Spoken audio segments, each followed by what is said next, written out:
Robservations with Robert, Meyer, Burnett.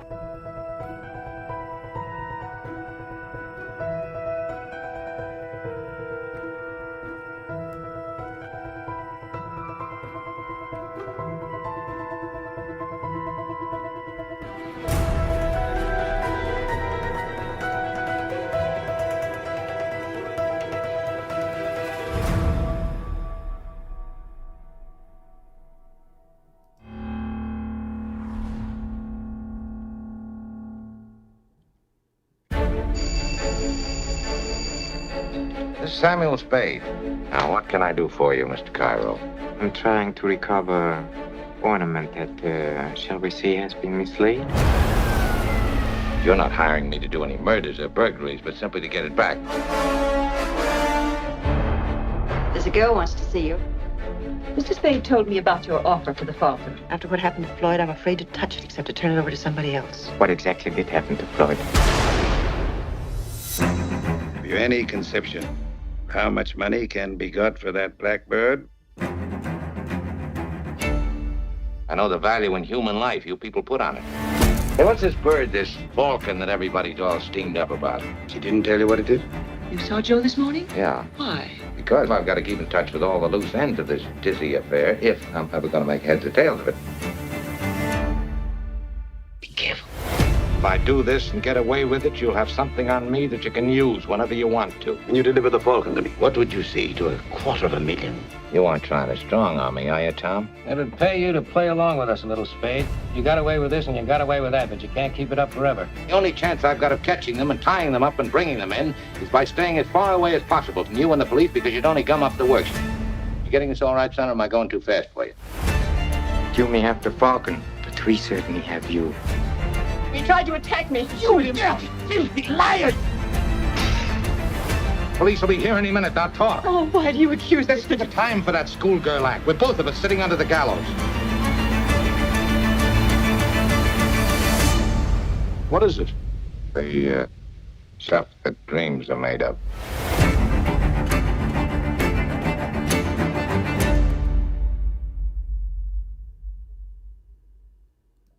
Well, greetings, imagination connoisseurs. Once again, it is I, your Duke of Dope Discourse, your master of fun and wonder, your viceroy of verisimilitude, your sommelier of sci-fi and cinema. Apparently, I missed that one. Your evangelist of the imagination, and of course, the perhaps never to be defined existential Mr. Rogers. That's right, moi, me, Robert Meyer Burnett, and I'm Robcasting you from right here in the Robservatory. This is the first episode of Season 9 of Robservations, so I thought I'd kick this off with a bang. It's January 3rd, 2026. All kinds of craziness is happening in the world, but there's also craziness happening here. Great craziness, and that's what we like to talk about. First of all, there's a YouTuber I watch a lot. I have a love-hate relationship with him named Steve Shives, and he did a great piece the other day on things that had gone into the public domain in the beginning of the year, on January 1st, 2026, which is something that happens all the time, well, every year. And what is the public domain? A lot of people ask. They don't know. What does it mean when something goes into the public domain? Well, basically, it's a piece of art. It's a novel. It could be comic art. It could be all different kinds of things. Movies, animation, anything that somebody created. After a certain amount of time, it goes into the public domain and it belongs to everyone. I found an interesting article just to give you a little overview of what the public domain is. This comes from Stanford Libraries, and this is about copyright and fair use. The term public domain refers to creative materials that are not protected by intellectual property laws such as copyright, trademark, or patent laws. The public owns these works, not an individual author or artist. Anyone can use a public domain work without obtaining permission, but no one can ever own it. An important wrinkle to understand about public domain material is that while each work belongs to the public, collections of public domain works may be protected by copyright. If, for example, someone has collected public domain images in a book or on a website, the collection as a whole may be protectable even though individual images are not. You are free to copy and use individual images, but copying and distributing the complete collection may infringe on what is known as the collective works copyright. Collections of public domain material will be protected if the person who created it has used creativity in the choices and organization of the public domain material. This usually involves some unique selection process. For example, a poetry scholar compiling a book, The Greatest Poems of E.E. Cummings. There are 4 common ways that works arrive in the public domain. The copyright has expired. The copyright owner failed to follow copyright renewal rules. The copyright owner deliberately places it in the public domain, known as dedication, or copyright law does not protect this type of work. Expired copyrights. As of 2019, which is when this article was written, copyright has expired for all works published in the United States before 1924. Today, that would mean as of 2026, I believe it's 1929, I think. In other words, if the work was published in the U.S. or 1930 before January 1st, 1924, you are free to use it in the U.S. without permission. These rules and dates apply regardless of whether the work was created by an individual author, a group of authors, or an employee, a work made for hire. Because of legislation passed in 1998, no new works fell into the public domain between 1998 and 2018 due to expiration. In 2019, works published in 2023 expired. In 2020, works published in 1924 will expire, and so on. For works published after 1977, if the work was written by a single author, the copyright will not expire until 70 years after the author's death. Thank you, Disney. I don't know if that's true, but maybe it is. If a work was written by several authors and published after 1977, it will not expire until 70 years after the last surviving author dies. Year-end expiration of copyright terms. Copyright protection always expires at the end of the calendar year of the year it's set to expire.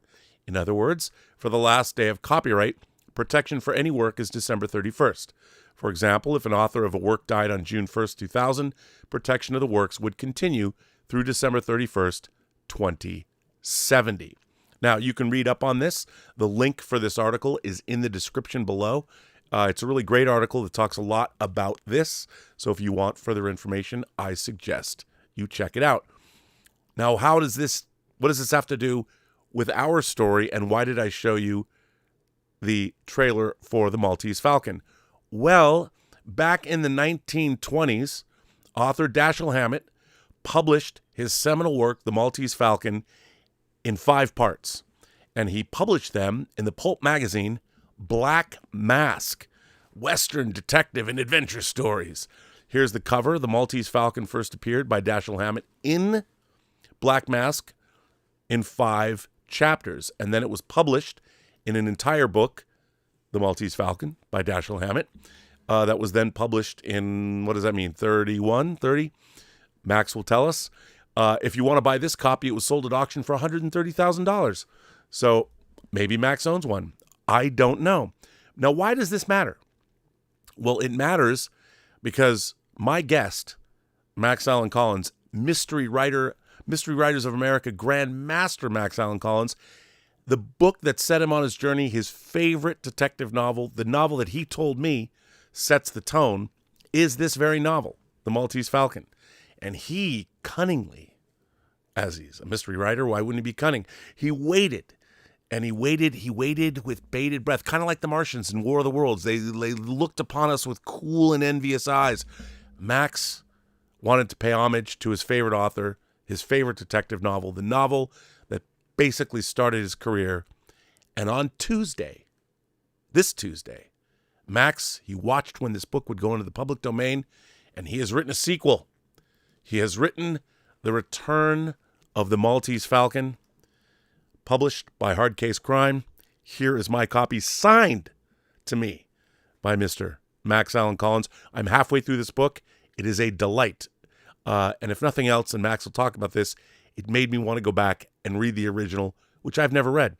but I've seen the movie multiple times. So to tell us about his journey, to tell us why did he do this? Why did this mean so much to him? You know him, you love him. He's Max Allan Collins. Max, welcome to Robservations one more time. Not last time, but one more time. This is great. It's one of my favorite shows. Well, you're one of my favorite people. And I became a fan of yours because you were already a fan of mine, which is... is that a requirement? No, it's certainly not.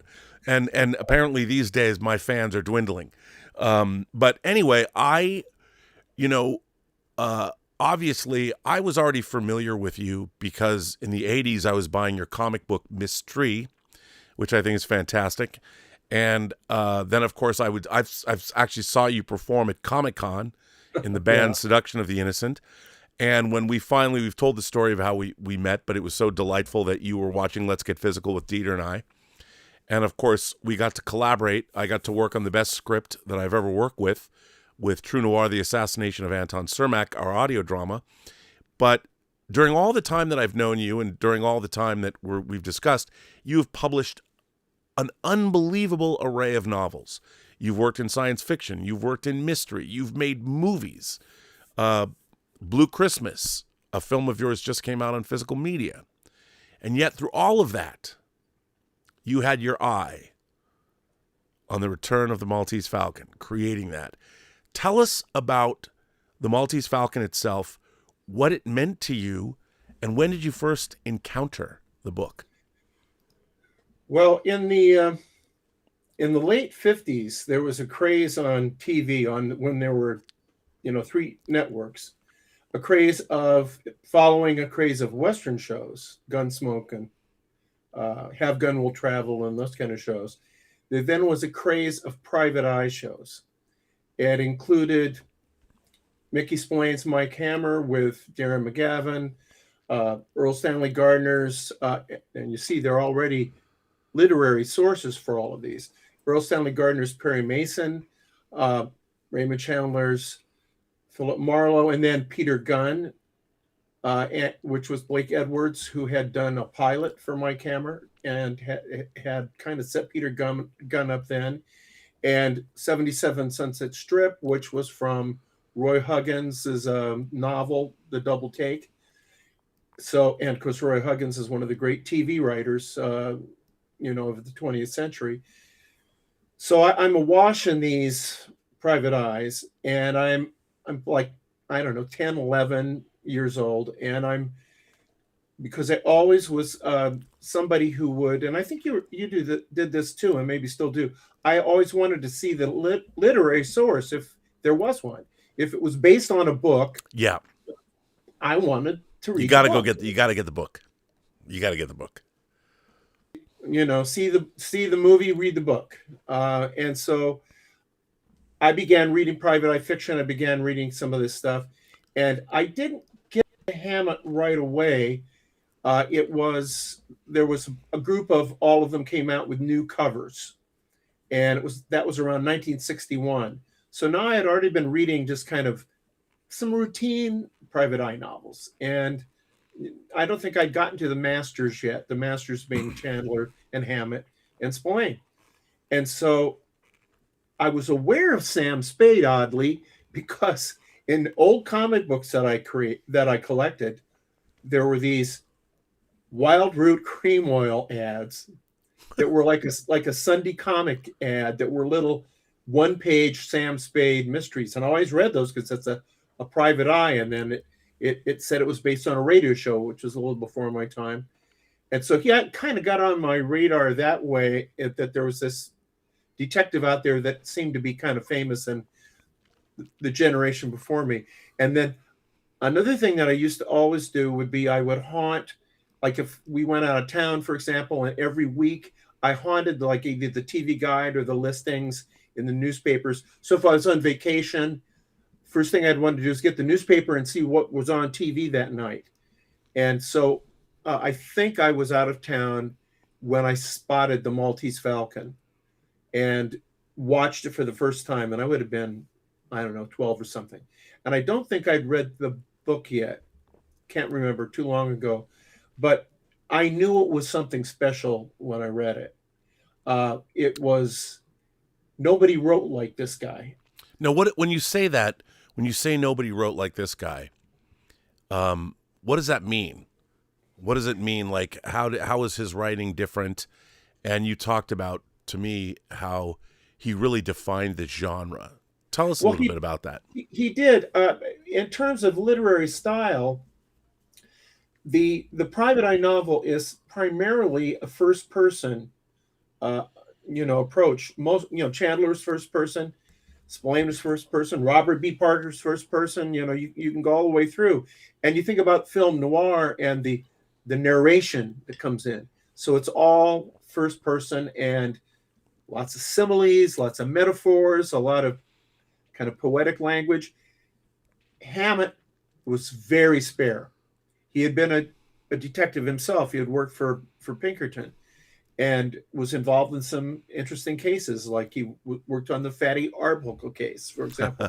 There was once a Ferris wheel that was stolen, and he had to, they said, go find that Ferris wheel, which is a hilarious thing. But he was very spare. So he came out of, probably the first things he wrote were, reports that he was writing, when he was at Pinkerton.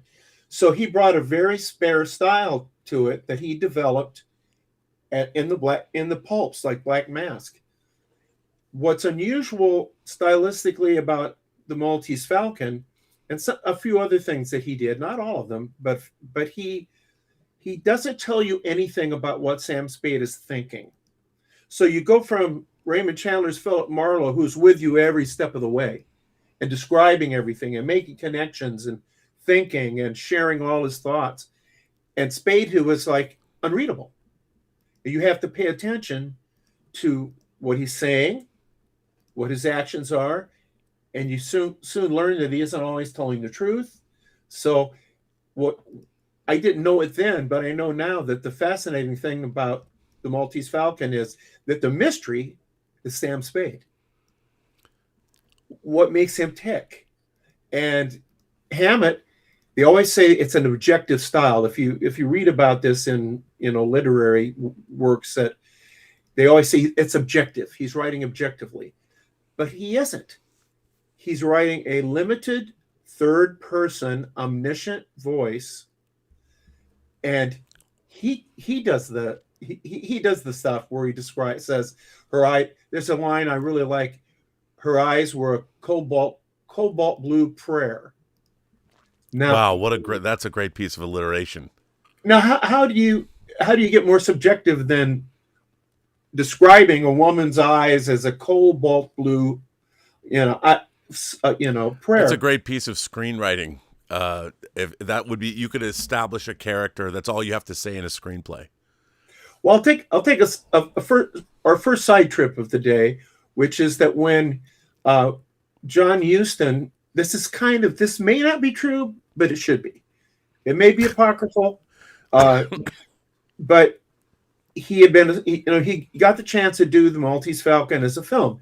He had been a screenwriter, and this was going to be his very successful. It was going to be his first gig as a director, and it had been produced 2 other times, not directly successfully, but in those days they would retread stuff.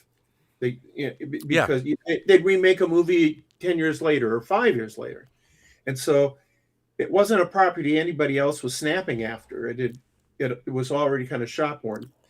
He saw the value in it. He supposedly gave it to a secretary and said, just take the dialogue, and this thing is very cinematic. Just set it up for me. Just as kind of a screen treatment. And that's what got greenlight. Wow. It accidentally, supposedly, got passed on. And when you watch the Maltese Falcon, the Huston movie, you can literally follow along in the book. Now, some stuff is skipped. There was some stuff that's in the pre-code movie that was originally made. But there's some stuff that you couldn't get away with in 1941. But I talked to the great late mystery writer Don Lee Westlake, and we both admitted to each other we had sat and watched that movie, and of course there were no VCRs at that point. This was early, and so you had to keep up. You couldn't stop it and say, "Oh, I'm going to see what that's." So it was an incredible. It may be the most faithful movie version of a really good novel that's out there. So we'll talk a little bit, if you like, about why I had to avoid the Euston movie in the writing of the sequel. Sure. So put a pin in that.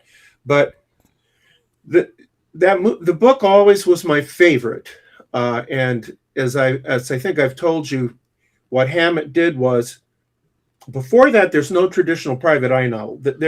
He had done a couple of books about a character called the Continental Op, who was basically a Pinkerton type detective, and that's Red Harvest, a book which spawned the movie Yojimbo. Sure, right. And Fistful of Dollars. They come from that, but they're not what you think of as a traditional private eye novel. What Hammett did with Sam Spade was he set it all up. You have, the private detective is a very hard-boiled guy who keeps all to himself, cynical. You have the secretary who's in love with him. You have the cop who's his friend. You have the cop who's his enemy.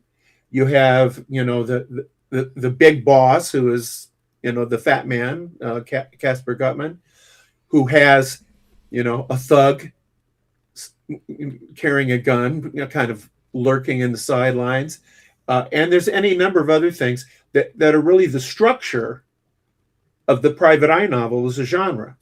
So he invents it. First time out, he perfects it, and he abandons it. And everybody since has been using his schematic. Now, to me, as a writer, that is so impressive. I can't think of any parallel to that. That would be. It's kind of I know it's sort of like Bram Stoker and Dracula. Sure. In a way. Or, well, Frankenstein it invented. I mean, that's really where that branch of horror begins. So that's always been in my mind, that how perfect that book was. Right. It's one I would periodically reread. Now, this actually connects to True Noir, the assassination of Anton Cermak, because really, legitimately, I do not have to stretch on this. But before you get to that, sure. I just want to ask you, how far along were you in your interest in detective fiction when you read Maltese Falcon, and were you already writing before you read it, or did it lead into you wanting to become a writer? No, this was junior high. I mean, wow. I was a kid. So you're talking about 12, 13, 14 years old. Yeah. I was writing novels, and then I was writing novels in high school. I would write a novel in the summer. My parents were great, because they said, you don't have to go work at a gas station or sack groceries. We'll keep your allowance going through the summer if you do what you say you want to do, which is right. You've told me that before. That's an astonishing, and the fact that they recognized in you that you weren't just dabbling. You were really writing. So you had incredible parental support. Very much. Did your parents? What did they think about? I mean, obviously, detective fiction back in the day. Not that it's not that far away from me, but it's not like you were writing wholesome, family-friendly material.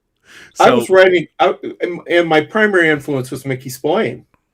Wow. Who the people who start reading him when they're 13 best appreciate him, because it just like draws you in, and it's crazy, and there's guns and there's girls, and I can just say that I wrote several novels with sex scenes when I didn't have any battlefield experience, shall we say. Mm.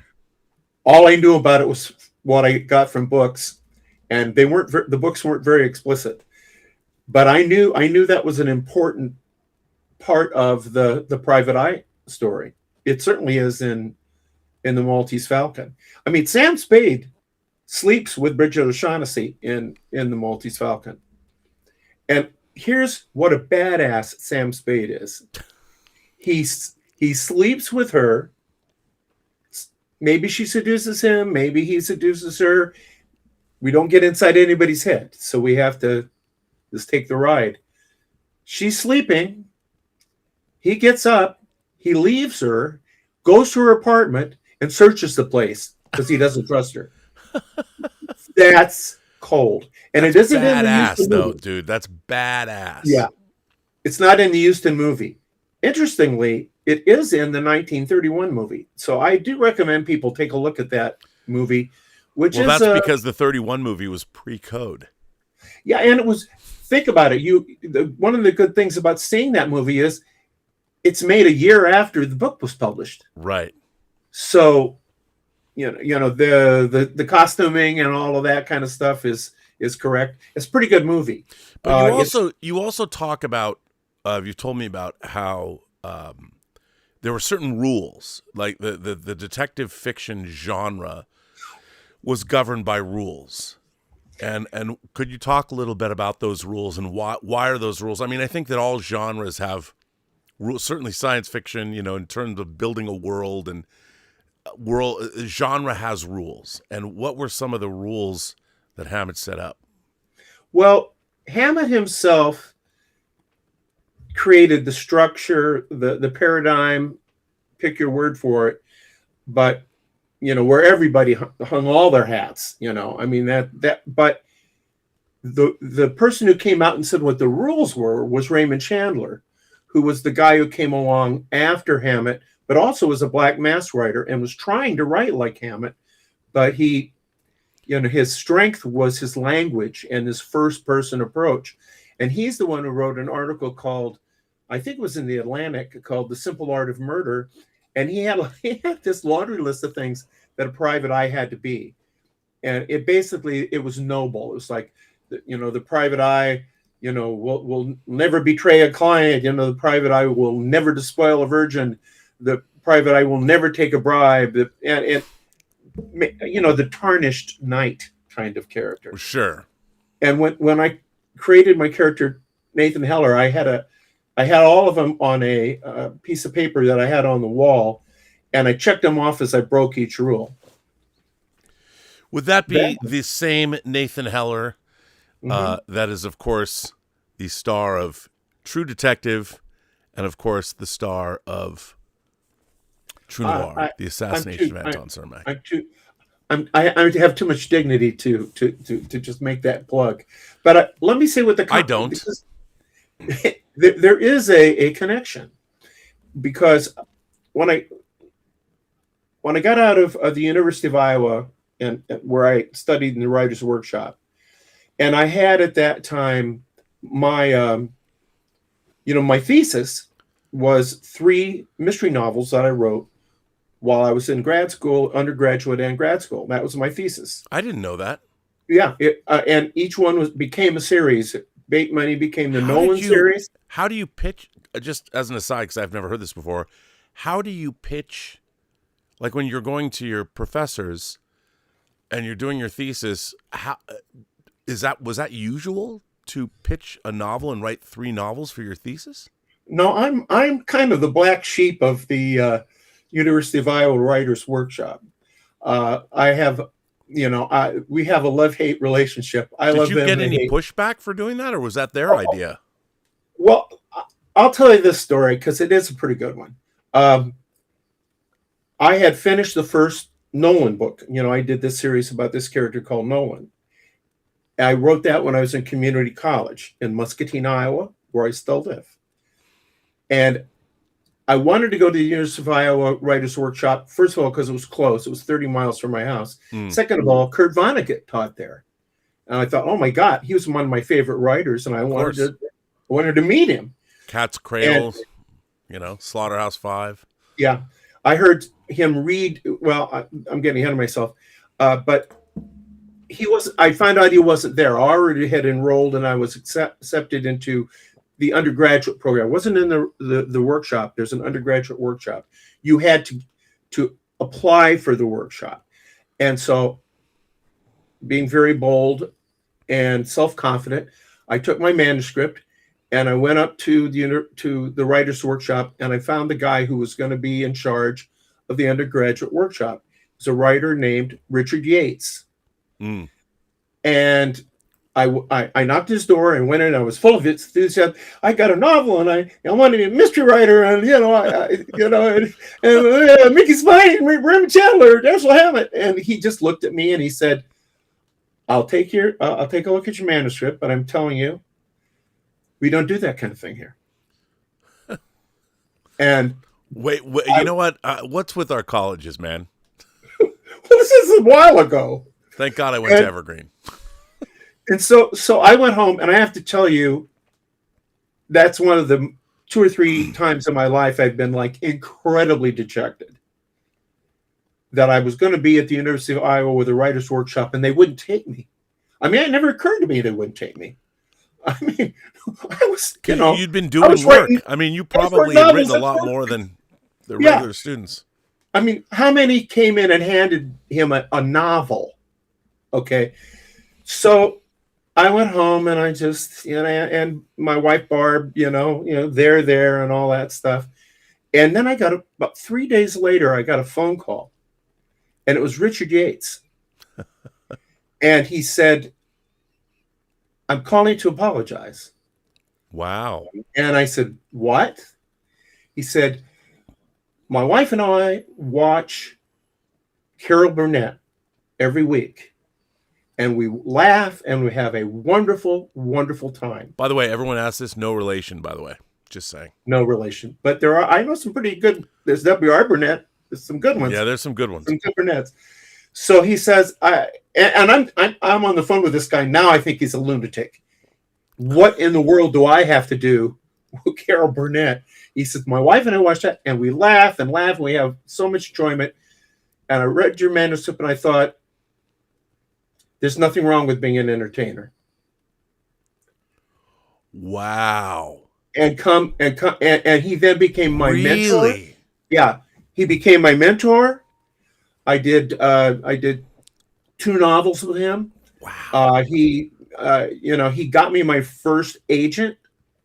I would go to his house from time to time. I just want to interject. My whole life, I've been a fan of genre fiction, science fiction, fantasy, horror. And, it took a long time for Silence of the Lambs to win an Academy Award. The Exorcist didn't. Rosemary's Baby didn't. Genre fiction has been, call it ghettoized. I don't even know if you can use the word ghettoized without somebody getting upset about it. But genre fiction had been ghettoized for a long time.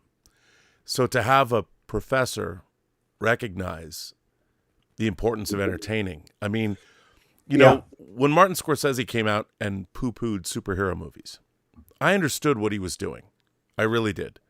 And I don't think he was wrong. However, that doesn't mean that superhero movies can't be great.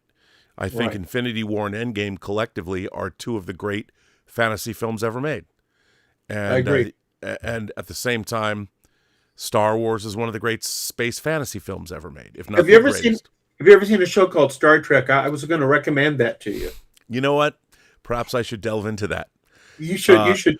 Star Trek, however, Star Trek is an anthology show. It is. It was a weekly anthology show that delved into many different genres, and in itself, I think Star Trek is a genre. It created its own subgenre of science fiction and everything. But to have somebody now, let me ask you, to have this apology to come from,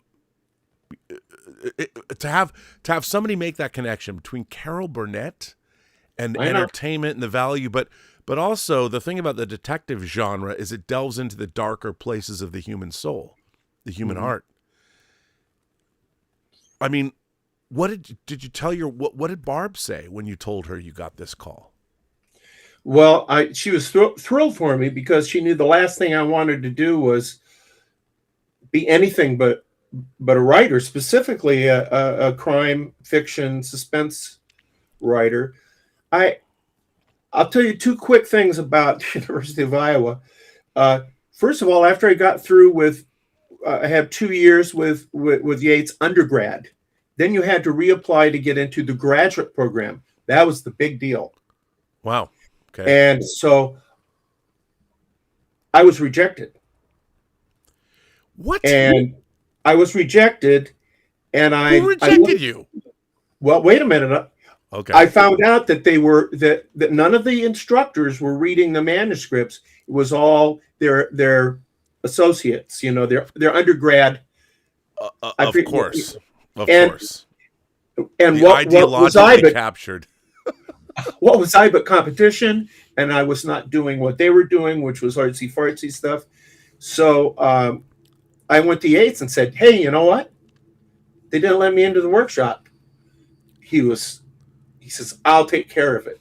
And he took my manuscript and he gave it to two of the other top people there who were big time published writers. One was the head of the workshop. I forget the guy's name. He's the one who wrote the book called Ross and Tom, which was about the two writers who committed suicide after having big hits. One wrote Mr. Roberts, and one wrote Raintree County. Wow. And they were both young men with huge successes. And he wrote that book. John Leggett. He was the head of the workshop. They read it. They gave me an A. They put me through, and I hope somebody got spanking but they knew, because how many, I think that year. Well, then the other thing is that there were some skeptical instructors, and right before graduate, about 2 weeks left in school, I sold 2 novels. and all of a sudden I was popular. I was, I'll bet, but you were already married. A lot of people, so you got a lot of people claim me. Now that year there in the entire workshop, there was a young woman who sold a short story. I think it was to the New Yorker, so that was a big deal. And I sold 2 novels. And so they like to have that success too.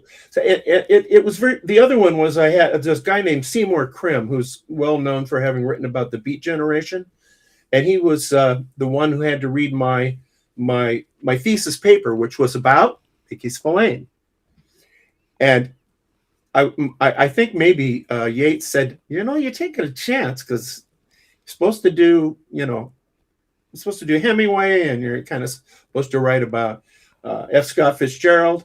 And so I'm walking down the hall, and Krim, who I didn't know that well, said, "You Collins?" "Yeah, I'm Collins." Come here. He says, "I wanted to thank you for writing that paper about Mickey Spillane. If I read one more paper about Hemingway or one more paper about F. Scott Fitzgerald, I think I would scream." Now, I should, in defense, though, what you mentioned is interesting, because a bunch of people came out of the workshop after me in genre fiction and did well, both in mystery fiction and science fiction. And I wish I could rattle them off. Let me ask you this. I mean, even to this day, various genres, horror, for instance, Warner Brothers made $1.25 billion off 4 horror movies this year. And still, horror, which I've always thought is one of the most moral genres, because it's about the triumph of humanity over incredible adversity, whether it's Cthulhu or whether it's a serial killer or that likes to eat people. And yet, for some reason, horror for so long was, again, a ghettoized genre that no one gave any proper due to, where really it's about individual human beings fighting against. It's usually not about a collective of people. There's usually one individual, a rugged individual, fighting evil all by themselves, and which is what America was built on, and what's the new slogan of this channel. I hope you all watched the I opening saw it. credits I closely. like that slogan. You like that slogan? But what- why do you think? I mean, what brought like your professor around? Because when you're told to write something, or when something is like when academia tells you, look, I love F. Scott. I read The Great Gatsby. So do I. It's I a like it. fucking great book. I really Excellent. enjoyed it. And when you finally have genre fiction recognized, what was that like for you?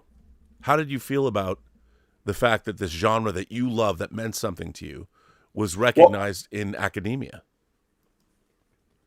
When I was at the workshop, there was a class you had to take where you're supposed to read books like a writer, which I think is a really good idea. And it met like once a week, and there would be a big discussion, really deep dive into some book. And one week, I forget what book they were talking about, but it had to do with capitalism and very kind of leftist kind of subject. And I raised my hand and said, well, you know, a book that you should consider looking at is Red Harvest by Dashiell Hammett. There was a long pause that probably was broken by somebody passing wind. And then I tried to explain to them, well, Dashiell Hammett, was actually accused of being a communist. And he wrote about the, union busting in Red Harvest and what the town is like and the corruption. I tried to build a case for that being a metaphor for capitalism, crooked, bad, bad capitalism.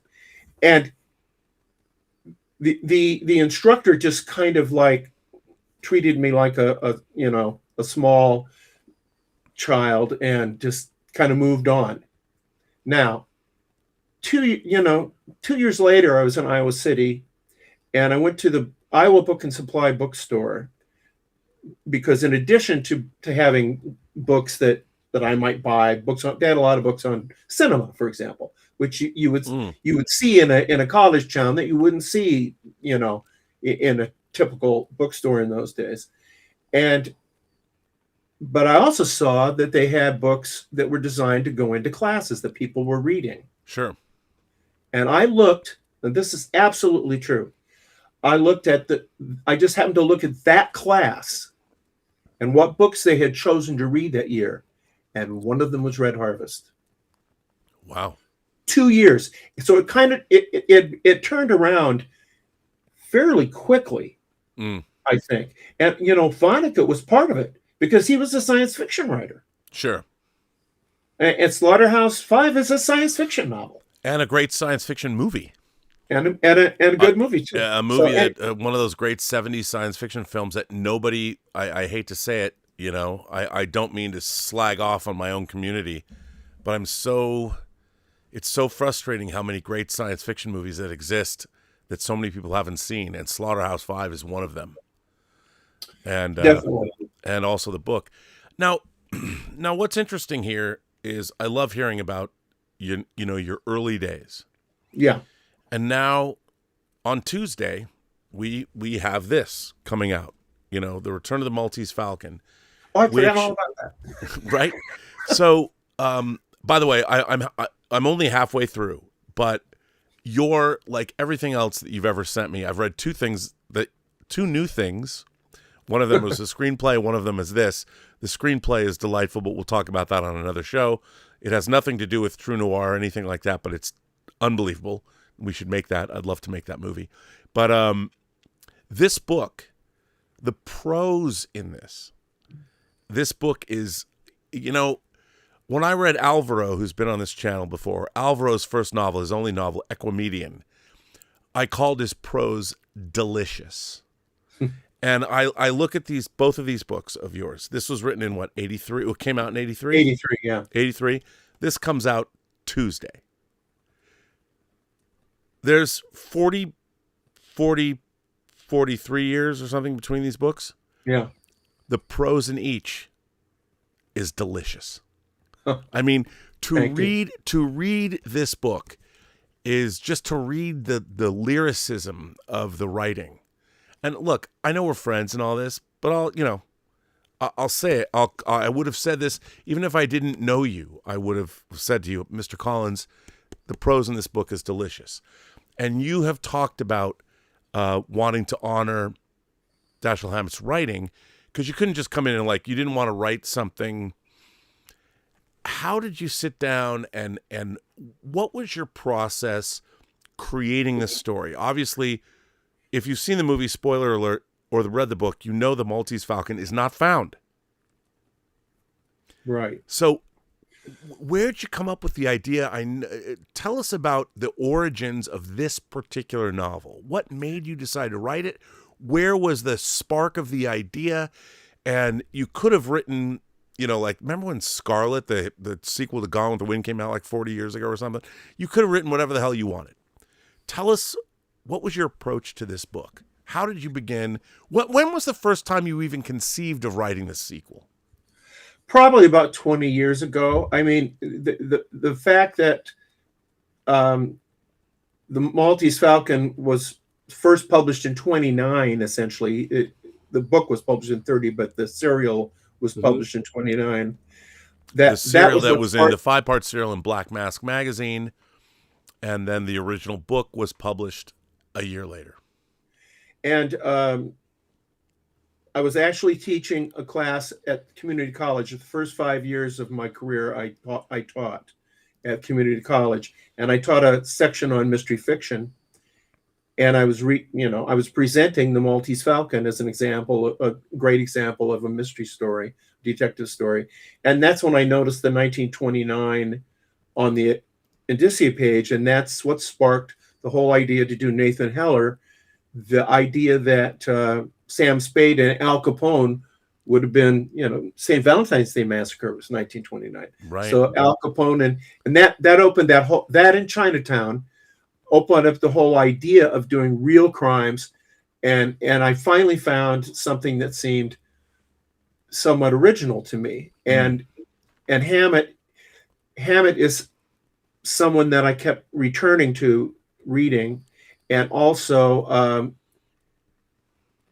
I don't know exactly when it occurred to me that it would go into the public domain. I would say about 20 years ago, and I just kind of kept an eye on it, and when it really finally came, I didn't have a plan, just like Sam Spade's going to be in the public domain. That was just in the back of my mind. Sure. And then when it came down to when we're a year away, I thought, what I want to do is get the jump on this, because as you presented what public domain is, and that means anybody can right now write a Sam Spade story. Well, I wanted to be the first, and I wanted to do it right, and I wanted to do it respectfully. And then if anybody else wants to do it, they can take the chances, or because come on, man, you wanted to do it the best. That was the idea. That's like when I'm willing to say it if you don't want to be. You want to be all modest and shit. This book is dope. Well, when they told Jerry Lee Lewis that he had to let Chuck Berry come on after him, he didn't get to close the show. That's when he put lighter fluid all over the piano, set it on fire, and said, "Follow that." And this is follow that. Yeah, you know what I have to say. What's interesting what I find really interesting about what you've done. Other things have recently fallen into the public domain, and I'll just and this is no shade on them, but it's just the first inclination people had, like Popeye the Slayer Man and Sarah Nicklin, who's been on this channel. I thought this movie was kind of a hoot, to be honest. Then you had Winnie the Pooh, Blood and Honey. You have a movie, Steamboat Willie, the original incarnation of Mickey Mouse. And it's kind of interesting, that horror has defined these things. And I get it. Easy, quick way to get into that. But this book, you spared no intellectual expense. This is a really beautifully conceived story. And you did not, what you've done is honored. And if I do say so myself, I'm not just trying to, fluff you. This is a really great book that is really fun to read, beautifully written, and it shows your love of the original on every page, which I don't think a lot of people would have done, to be honest. Well, I think you're right on it. What happens with public domain usually, and will happen in this case, is people look at that, writers look at that, or movie makers look at that and think, oh, Sam Spade's in the public domain. I thought the Maltese Falcon's in the public domain. And so everything in that book is fair game for me. So rather than say, just do a brand new Sam Spade's, Sam Spade in outer space, it's some dumbass thing. I took the book and I realized, because it had an open ending, because they never do find the Maltese Falcon, and that irony is very much intentional on Hammett's part. And that's probably the best rap anybody could take on me. Like, there shouldn't ever have been a sequel. Well, there was gonna be, and I wanted to do it. Right. Well, I mean, that's the thing. You wanted to be the one. I wanted to be the one. And if anyone should have been, it should have been you, because probably there's no one on this planet that loves this book more than you do. Well, I researched it the way I researched a Nate Heller story. First of all, it's interesting that the Houston movie is an interesting aspect of this, because there are a couple things in the movie that aren't in the book. And Bogart is so wedded, and all those characters. We're talking about Sidney Greenstreet and Peter Lorre and Mary Astor. They're so wedded to people who know that movie, to those characters. That movie is not in the public domain. No. So I can't describe the characters to look like the characters. I can't describe the places in the way it's in the movie, because that would be copyright infringement. That's okay with me. I wanted to work within Hammett. I decided they didn't find the thing. Okay, a week or two later, some of the remaining players are going to start wanting, well, where's that Falcon? We're going to find that Falcon. Sure. And I worked within the world that Hammett had created. Now, I went through some, I had some characters that only appeared off stage that I brought in his book that I brought on stage. I had places, he had places he mentioned, but he never went to. I went there, and I looked at San Francisco in that era and took him to a few places, the waterfront, for example, where Hammett didn't take him. And so I wanted the characters to be primarily characters from the Maltese Falcon, either on stage or who had been mentioned. I wanted thematically, I wanted it to be similar.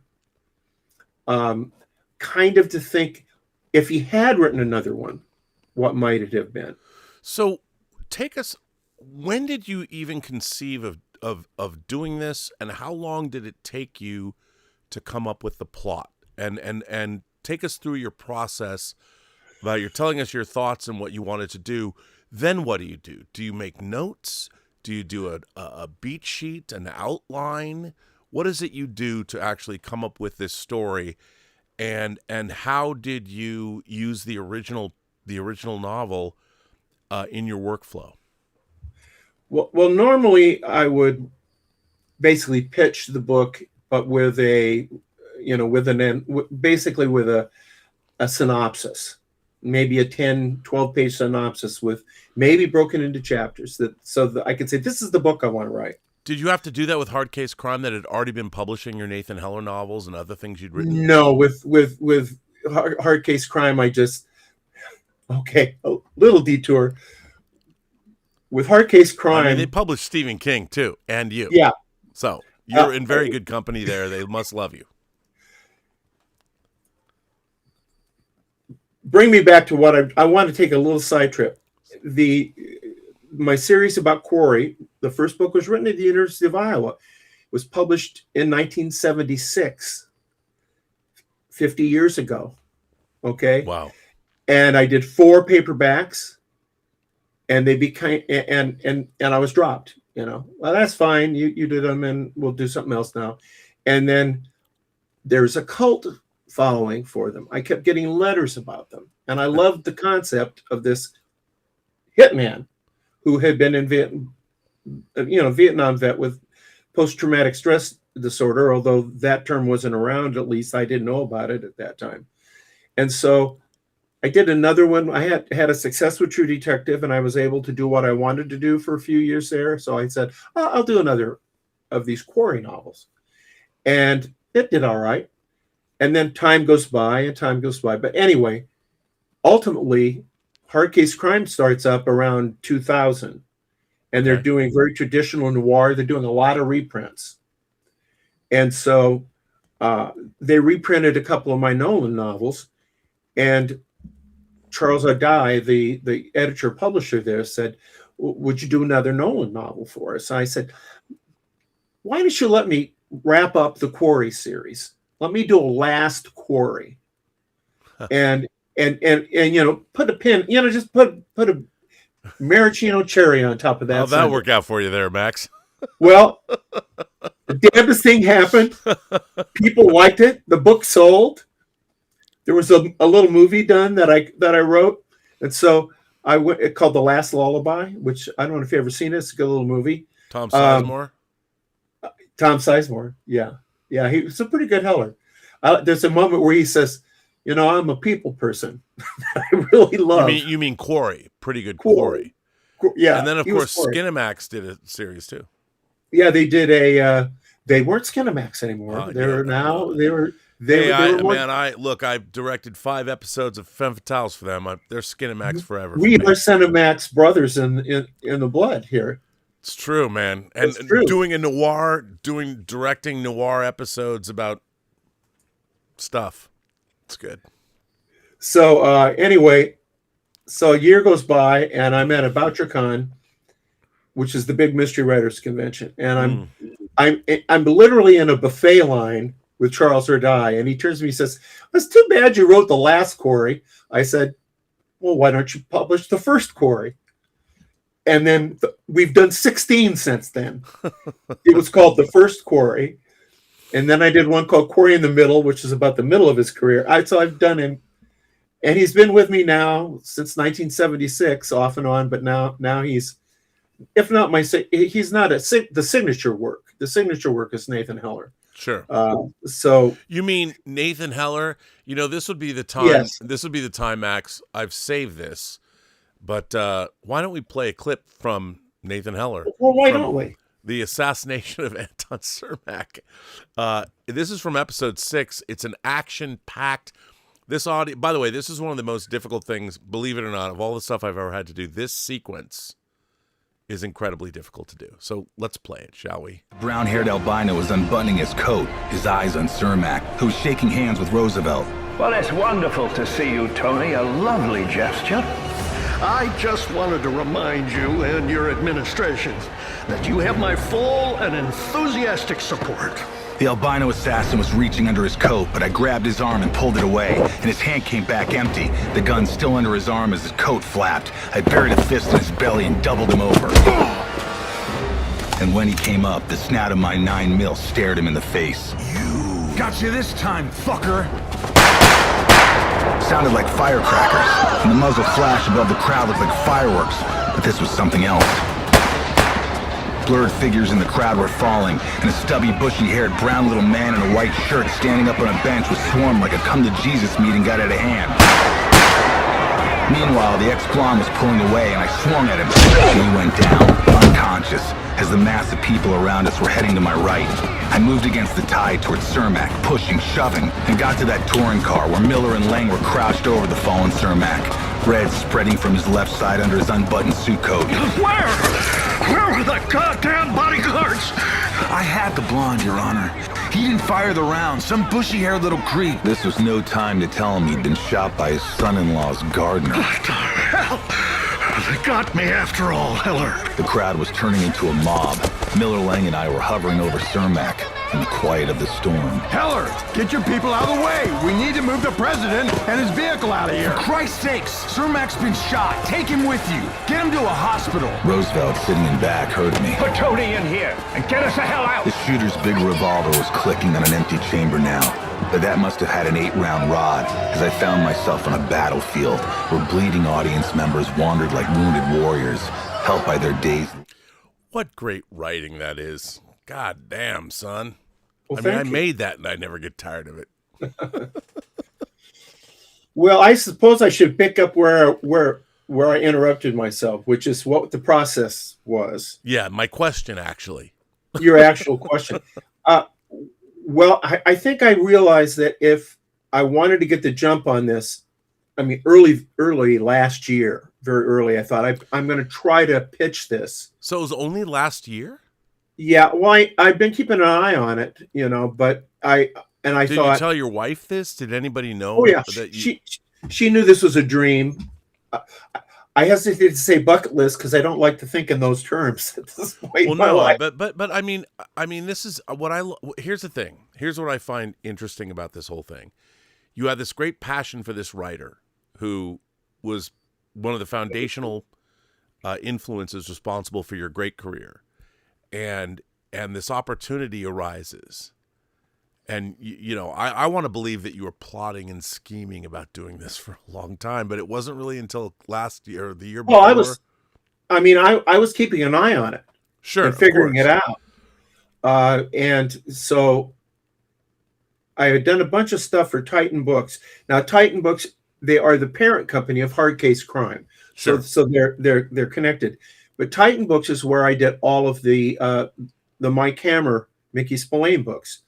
Because, as you know, I was good friends with Mickey, and right before he passed, he said, "There's going to be a treasure hunt around here. Find it, anything you find, you'll know what to do with." And 16 books? I did 16, 14 Mike Hammers and 2 non-Mike Hammers. Yeah, amazing. So you completed his outlines. You took what he had already started and finished them. It was an interesting process because there were about 8 manuscripts in progress. 3 or 4 of them were like 100 pages of manuscript. I mean, they were considerable because mystery stories aren't that long, at least as he wrote them. They'd be 250 pages in a manuscript form. So I had at least a third of the book. Sure. And he always said the ending figured out. So there'd be notes on the ending.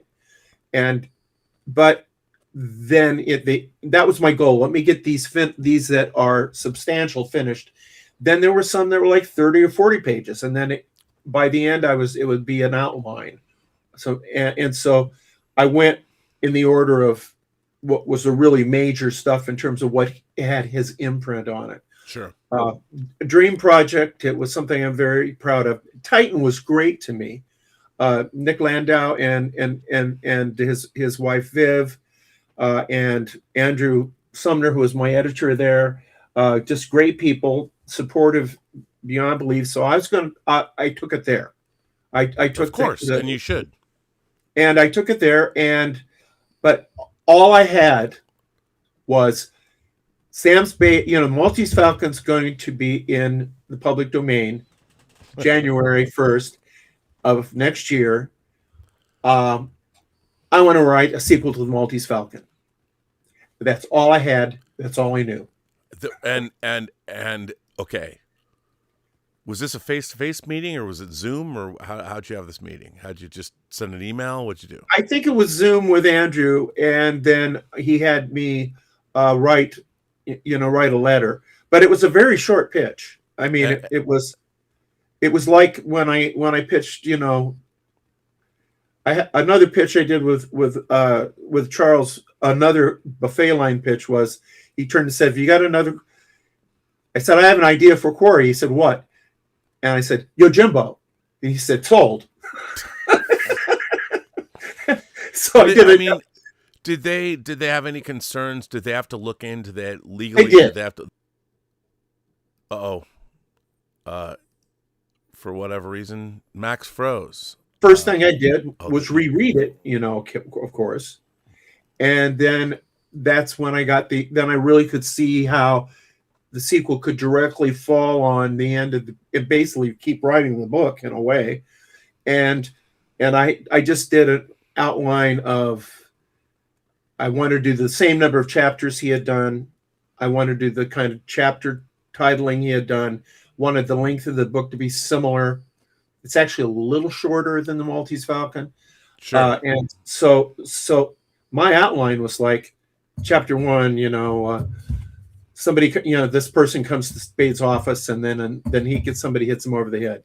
That was like, Max, there's a few super chats that came in, and Garen Gillum says, I just pre-ordered Max's novel, and I realized there's a new hardcover release of the Maltese Falcon also coming out on the 6th, so I ordered that too. I love hearing this, because when I finished the book and was very proud of it, my wife, and Barb, is also a writer. We write together. We write a series together, Cozy series, the Antique series. And she said to me, this book is wonderful, but they're going to attack you. They're going to say you go into this not expecting everybody to love you, because a lot of people are going to think it was presumptuous of you to do this. How dare you, And I literally did have some people write anti things about this book before it was published. Sure. In that vein. So, but okay. But you and I had a conversation about this the other day, and you said something which I loved, which is about the fact that what will happen now as a result of this book? Well, what I'm hearing already is people saying, I'm reading the book now. I'm reading the Maltese Falcon right now to be ready to read your book. Mm-hmm. How exciting is that for a writer to hear? I'm watching the movie, preparing to be able to read the book. And you can do that. The idea that I'm bringing, that my little effort here is bringing people to this great novel. Written almost 100 years ago. Yeah. That's something so positive has come out of this already. And it has put the spotlight on him. It's not just like, okay, we're going to do a Winnie the Pooh horror movie. We're going to do a Popeye horror movie. No, this is something that's, because I don't think people that saw the Winnie the Pooh horror movies ran out to read A.A. Milne. I don't think, I don't think that the people that went to the Popeye horror movies went out to read Elsie Segar's original Popeye. But they don't even know who Elsie Segar is. Come on. But these people and I love it that they say that they're preparing to read the book, and the idea that my book would then lead somebody to say, well, now I like the Sam Spade character. I'm going to read the other book. And I wanted to make sure that they wouldn't jar. I'm not Dashiell Hammett. I don't pretend to be Dashiell Hammett, but I didn't want it to be something very, very different. Right. Very, very different. I didn't want to just take Sam Spade and run with him. I didn't want to do, well, I'll do Sam Spade and I'll do Hercule Poirot because I think he's in the public domain, and Tarzan. I'll do that. It'll be a great story. And that's the kind of thing you're going to see. Right. I mean, it'll be silly. This book has not been written. It was written by, let me just think. A Mystery Writers of America Grandmaster? This is no slouch trying to cash in and make some extra bucks. The man whose graphic novel Road to Perdition was translated into a movie starring, let's think, Paul Newman, Tom Hanks, Jude Law, Daniel Craig, Tyler Hoechlin, I know, but Superman as a little boy.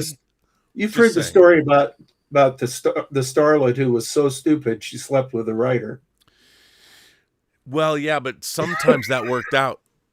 I guess it did. I mean, I think your wife, I think it worked out for you, certainly. Yeah, I'm not complaining. I've seen the pinup. Yeah. I'm just kidding. I didn't look at it very long. But I mean, in all honesty, so you might get some pushback in all this, but the process of writing the book, take us through your artistic process. do you start? So you know you're going to do this, Hard Case Crime, Titan, they're all friends. You're going to publish it. It's going to be good. How do you then begin to write a book like this? What is your artistic process? Is very similar to Heller, because it's a period piece. So I took the book first. I took the book after I'd read it once just to kind of read it again. I just went through with a yellow marker and marked things that I thought were important, descriptions of characters, locations, just looking at it as a reference book instead of as a novel. Interesting. And then I had that all marked up, and then I found a book, an edition of the Maltese Falcon that had interspersed a very nice edition. I don't know if I have it around here someplace, but it's a very nice edition that intersperses period photographs of places that are mentioned in the book. That was fabulous. And then in the back, it was annotated. So there'd be a paragraph about that restaurant and tell you about how that restaurant was, what corner it was on, and this and that. And I had done that like I did in True Detective, but I don't do that in this book. This book isn't illustrated. Well, I would like to say that one of the great pleasures of reading, before I did the Assassination of Anton Cermak, I read your book True Detective, and you did include these historical photographs, which were terrific, and it was really helpful because how many novels have historical photographs, but because of what you're doing, it was very helpful for me too as the director of the audio drama. So I thought that was very cool that you did. Well, and it was this particular book that illustrated the Maltese Falcon novel with actual period photos of the locations. It helped me get the Houston movie out of my brain. Sure. Because I've seen that 10 times. Now, I did not revisit the Houston movie. I did not revisit the 31 movie. I did not read. Hammett wrote 3 Sam Spade short stories in 1931, which are not public domain. I did not read them. Well, nor should you. I didn't want that in my brain. Right. This is the Maltese Falcon, and I'm going to work on that. And now I also, there was a wonderful book by a guy named Don Heron, who does a Dashiell Hammett Sam Spade walking tour in San Francisco. I did not ever take that tour, but he has a book that he published that you can go through it and see what, and again, period photos. And in the back, a Jim Dandy sort of like 150-page Dashiell Hammett biography, and kind of Sam Spade centric. And I have read every biography of Hammett over the years, but that was wonderful for me to have in one place. I have another friend who sent me a San Francisco book of, again, period photos. And I sometimes selected things from that book to do scenes in the novel. So it was the research was kind of like preparing for a movie, or certainly preparing to do a Nathan Heller book. So tell us, like, how long did this research period take? And when you finally shifted over, like, how do you write? Do you write an outline, or do you just start, like, I've heard that, Stephen King has famously talked about how he just starts writing. Like when he did the Green Mile, when they released the individual, he didn't even know where it was going to go, Well, so I had a with a detective story, I would figure you can't write it haphazard. In my opinion, you got to know where you're headed. You got to know who did it and why. So I had the plot figured out, but and then I broke it down into the chapters, and they were very short, maybe no more than a paragraph about what I was going to write about. That's how I do Heller also. But I'm also looking at the research as I'm going. Sure. If I'm writing it, I had that book that I marked it up with yellow marker, and so if I have a character come in, I go back and look at how Hammett described the character. I never, I could have, but I never used Hammett's language. Really? Why not? No. I have to describe it. It's got to be a different book. I mean, I couldn't do that. And then I didn't try to, I didn't try to write like him so much as write by the rules that he set up for himself. Sure. If that makes any sense. The way I could be very objective where Spade himself and the characters are concerned, never going into anybody's head. Just like a movie script, you can't go into anybody's head. But how Hammett himself would allow himself an occasional simile, and then I did more description of buildings and places that he goes than Hammett would have done, because Hammett was writing a contemporary novel. Right. And I got to take people on the time machine. Yeah. Interesting. That's an interesting point. You know, he and by the way, there are things that he would have known that you couldn't know. You know, that like the smell of the street. If there's some certain, one of the things that what I thought was interesting about like your book and then I would delve into when I was adapting your Assassination of Anton Cermak, there was a point where there's a blind pig. Barney Ross's speakeasy is behind a diner, which is called a blind pig. So we had to create a cacophony of noises.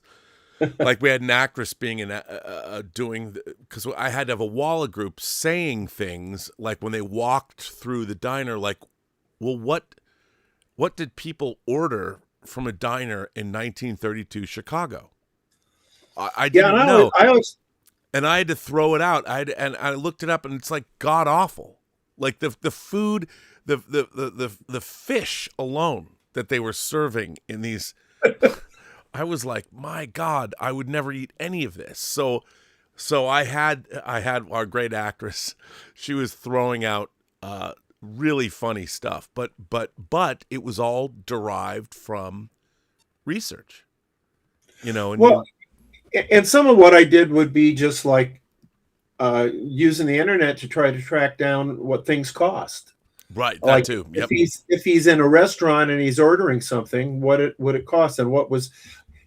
There's so much interest in Sam Spade in San Francisco, and some of the places are still there's a restaurant that's still there that you can online find like menus from that era, and I can have him order when he orders something in a restaurant. That's what he could have or would have ordered. Now nobody knows that but me, but it gives me a. Yeah, but you know what? They might not know it, but they'll feel it. I think so. I think when you read the prose of your book, and look, I mean, people are going to say, well, yeah, so I'm a fan of yours, obviously, but I'm a fan of yours. I didn't know who you were. I'm a fan of yours, not just because you're a great guy, but your work is so beautifully done. It's so well considered, and you truly have a vision, and you love the genre you work in. And yeah, I meant it as a Valentine. I meant it as a Valentine to Hammett and a Valentine to the Private Eye. Well, it was the purest Private Eye novel I've ever written. I mean, this book, like I said, it's delicious. If you're a reader, if you love to read, when you come across a book, although I will say this, I have a criticism. Okay. It's a little short. Why isn't this 700 pages? Just saying. Because I know you get in, you get out, and the whole thing's delish. But Stephen King wrote books that should have been 200 pages, and they're 700, 800, 900 pages. How much are they paying Stephen King to write those 700 pages? I mean, this is a 222-page lean, mean book. But I would have paid twice as much and read twice as many pages. But you know what's great about that? Then you can go back and read all the 19 Heller novels and the novellas as well. And there's 18. I think there's 17 or 18 Quarry novels. There are, and yes, and then but Nolan novels. There's the one I really want to make into a movie, Supreme Justice. I'd love that. But now let me ask you something. Now that you've honored one of your most favorite authors. Mm-hmm. What was that like for you when you finally finished this book and you were happy with it and you had to go through, like, you work with your editor, and it's finally finished. What does it mean to you? Well, it's a very good question because I'm not intimidated by virtually any writing assignment. I mean, I'm very confident, very self-confident, and I did not think about that. I didn't think about, oh, is Dashiell Hammett's ghost looking over my shoulder? Wait a minute. I just want to point out, you wrote the movie novelization of Waterworld. I'm just saying. And by the way, this is fucking dope. If you want to pick up a novelization that's pretty great, the novelization of Waterworld was written by Max Allan Collins, and he did not phone it in.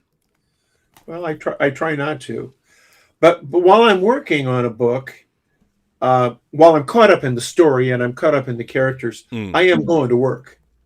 Yeah, I'm not thinking about anything but doing the best job I can. When I reread the book, when I finished it and first read through the draft, I thought, oh, that isn't bad. I mean, I felt pretty good about it. But I didn't know, because you don't know till your journey's end. Sure. Now I have Barb, and she's quite a good writer herself. I mean, she's really a good writer, and she reads my stuff chapter at a time, and she's very gentle, but she finds typos and makes suggestions. And I have an in-house editor of some skill that is extremely important to me. And I'm very thin-skinned. She's very good about it because the first part is, this is one of the best things you've ever written, and all this stuff. And there's a couple little things I'd like to mention. She knows. Well, I mean, but you look. Every creative person wants their stuff to be, but if you don't have somebody you trust to give you criticism, that the criticism, it doesn't help. You need somebody who not only can give criticism, but also you believe in to give you criticism. So, and I would also say that something that I've had to come to terms with, I think every serious writer has to come to grips with is not everybody's going to like your work. And I'm not just talking about critics. I'm talking about, human beings. And you've got to be ready to take the take the slings and arrows of outrageous fortune. Not everybody is going to like what you do, and it hurts, but it's got to only sting, and go away. Yeah, but I mean, it hurts, but you already know it's coming. I mean, it's like I've always said, having made things, I've only directed one movie in my life, and people either hate it or love it. There's not a lot of middle ground. And I've had people say, this is the worst thing I've ever seen. I was at a screening in Dallas where a woman said Free Enterprise was the most offensive movie she ever saw in her life. And I was like, apparently you never saw, there was a dozen movies that were in my mind. I'm like, whatever. And I'm like, this, but she actually had a valid point. She screamed out what it was she objected to. And I was like, I understood what I did make a glib comment on stage that I still feel guilty about, to be honest. But I think that to be an artist, to be somebody that is, and I don't call myself an artist. Like people are already, nor do I. Like I made this. Yeah, I don't believe art to be an the title of artist is a moniker that people have to bestow, or society has to bestow upon you. When I was in college at the Evergreen State College, a crunchy, chewy, granola liberal arts college founded in 1967, everyone ran around calling themselves artists. I'm like, you don't even fucking know who you are personally, much less being an artist. The word artist is something that society bestows upon you. You're a painter, you're a sculptor, you're a writer. That's what you call yourself. But you don't call yourself an artist.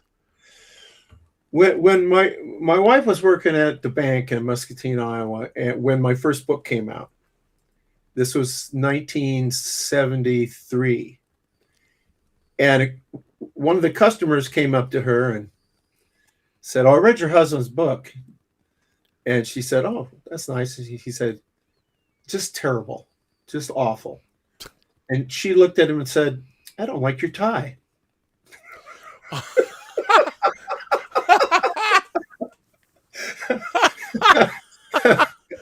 Okay. You know what? You've never told me that story before. Your wife, Barb, she's amazing. She rules. It's amazing to me because every imagination connoisseur needs to be like you. And hopefully imagination connoisseurs can find like-minded individuals.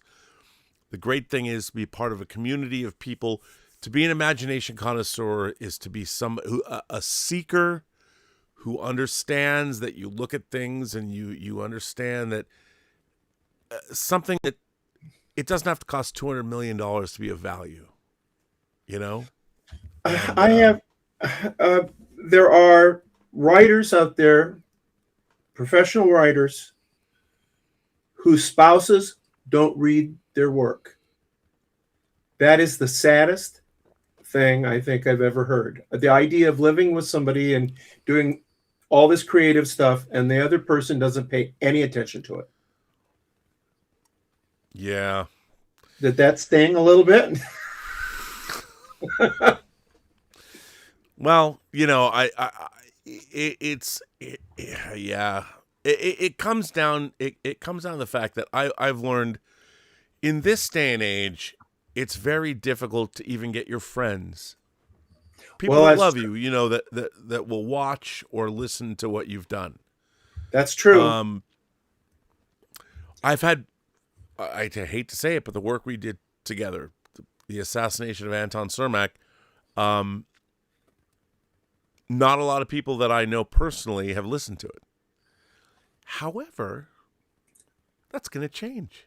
That it will change. Because True Noir, the assassination of Anton Cermak has worldwide distribution, and that will be happening next month. So that's exciting. Month.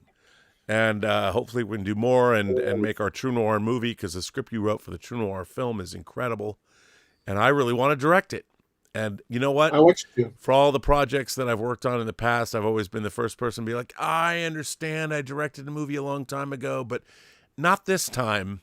No. Not after doing the audio drama and spending a year of my life making it. I think I've proved that I know what to do. Well, it's my favorite adaptation of my work. Of course, I'm the one who adapted it. So, I mean, well, and what's interesting to me is what I find. What's really gratifying is you and I've never had the Free Enterprise I co-wrote, you know, and with you were the first person who had real. I mean, your graphic novel Road to Perdition was made into a film that Sam Mendes made after American Beauty, after winning the Oscar. And the Quarry series has been adapted. You've had all this work, and I was a little intimidated, by the way. I mean, I was kind of faking it, and I didn't know, like, is it, you know, I kind of made you in a way. I'm like, you need to write me a script. Because after we did our proof of concept, you threw me this thing you'd already written, you know, and then when I read your first script, this is for me personally. When I read the first script you sent over for the assassination of Anton Cermak, I quite frankly, I was a little terrified. I was like, oh. Because at first I thought I'd have my friends come in and we'll do this thing. When I read your first script, I'm like, oh, no. This is A-list. This is A-list. I can't, this is not me going, hey, you guys, let's do some audio drama. It's going to be rad. I couldn't do that. That's when I called Christine Sheiks. You know, and she was like, didn't call me back. Right away. And I had to call her a couple times. I'm like, just read the script. And then she called me freaked out. I mean, she cast Boogie Nights. And I'm like, look, you got to come produce this with us. You got to get my cast. We got to do this for real. And it was your work. It wasn't me that needed convincing. It was Christine Sheiks. Mike Bodden, our business partner, was in on it already. It was his idea, really. Let's do something. He was the one that first was floating. Mike was like, we should do something. You know, I'm like, I was just fascinated. You watch Let's Get Physical Media. By the way, people are like saying, is Dieter fired? No, this is a Robservations episode. Dieter will be back tomorrow on our Best of 2025 episode, where the three of us will be I am together. only the special guest on that show. It's Rob and Dieter who are the stars. Actually, it's let's face it, Max. It's Dieter who's the star. Well, it's a show. My wife has a little bit of a crush on Dieter. I think a lot of people do. Yeah. You know. And she loves the sound of his voice. Now, she does have some German heritage. Which explains a lot about her personality. That's all I'm going to say. Well, let me ask you this. We are on the eve. Your book comes out. In case people forget, The Return of the Maltese Falcon by Mystery Writers of America Grandmaster Max Allan Collins, author, of course, of True Detective. The Assassination of Anton Cermak is the audio adaptation of his first Nathan Heller novel. There are 19 novels in the series and some novellas, of which Dying in the Post-War World is one. So, what is your hope for the book? Now, I've never asked anybody this, but you're an author. You have the book come out. What do you want this book to achieve in the public sphere once it's out? What do you want? What do you want to have happen with the book? I'd like it to sell well enough to attract new readers to my work in general. That's the main thing. I don't have any. I mean, I said welcome a movie sale, but I'm trepidatious about that because, you know, those shoes are really big to fill. I mean, who wants to play the Bogart role? That's very, very tricky. So I don't think Russell Crowe. Well, it's tough. I mean, but you know, I stepped into the ring. Maybe some actors can have some confidence, but you know, I talked about confidence, and you talked about your reaction to getting the script and going like, oh boy, am I in over my head? I am very confident when I get to work and the work goes, but they're always now. You know how I've done over 100 novels, right? And there's always a moment, but more than a moment. The day before I start, I'm like, how do I do this again? Yeah. I that's when the self-doubt comes in. You know what, though? Once I'm going, I'm fine. I have to say, one of the great frustrations of my own life is everything I've ever done has not led to something else, which maybe could tell you about the quality of my work, but I don't think that's true. And when I got your script, it wasn't, I never doubted my ability. What I knew was I had to level up what it was I was trying to do. Because I thought I could just, I've got a barn, let's put on a show, you know, and for me, it was like, okay, you had done a level of work that I had to step up to fulfill. Well, I will tell you though that, because we're talking about doing another one of these, and we have a couple of different things we're considering, but one of them is to adapt the second book, which is called True Crime. The mini trilogy. Yes. And I have to tell you, and you have already said, get writing, Max, you know, get to it. I don't remember how I did that. I just don't even remember how I did the adaptation of True Detective. Well, I would say you did it well. Well, but you know what I mean? I don't even remember. You asked me what the process is. Yeah, right. Yeah, totally. And but you know, there is when I'm dealing with writers who are aspiring writers, there's this sounds silly, but there's a magical element that separates the people, the wannabes and the real writers. There's something that I mean, I can teach. I can teach a lot people how to do. Hey, wait a a lot minute. Of stuff. Hey, Max, Mike Bond's calling me right now. Oh. Hi, Mike. You're live on our show. Well, I'm so sorry to be interrupting your fascinating interview with Max. It is pretty fascinating. By the way, this That's is Mike not Bond. sarcastic to Ladies me. and gentlemen, boys and girls, this is Mike Bond, my co-founder of Imagination Connoisseurs Unlimited, and also the executive producer of True Noir, The Assassination of Anton Cermak. So, Mike, you were live on our interview talking about Max's new book, The Return of the Maltese Falcon. Is there anything you might want to ask him? Well. Oh, hang on. You were cut off for a second. Go right ahead. Yeah, no, I'm sorry. I said, I'm only about halfway through it. I had a chance to see Max, and he gave me an advanced copy, and it's absolutely fabulous. Of course, I'm a huge Maltese Falcon fan and everything, so I was thrilled to get a copy of it. Well, do you have a question for his process or anything that he might opine on? By the way, you can't. You know what? I hang on. Before you answer that, Mike, hold on. Let me just turn off where I'm at in the Robservatory. I have to turn off the Wi-Fi. So, okay, now, Mike. Oh, I think I lost him. The Robservatory is not the greatest with modern technology in terms of getting signals here because we are in well, hopefully, maybe he'll come back. I don't know. So, Max, please, I didn't mean to interrupt. I interrupted your thought. I don't have any idea what those thoughts were. Other than there is this element that you have to have that you can't. By the way, I'm gonna get Mike back. Just have him answer the question. Hello, sir. Yeah, Max is waiting with bated breath for your question. Anything about his process or what it was he did to write the book? Well, I'll tell you what. I do have a question for Max because I know what a history nerd he is as well as a mystery nerd.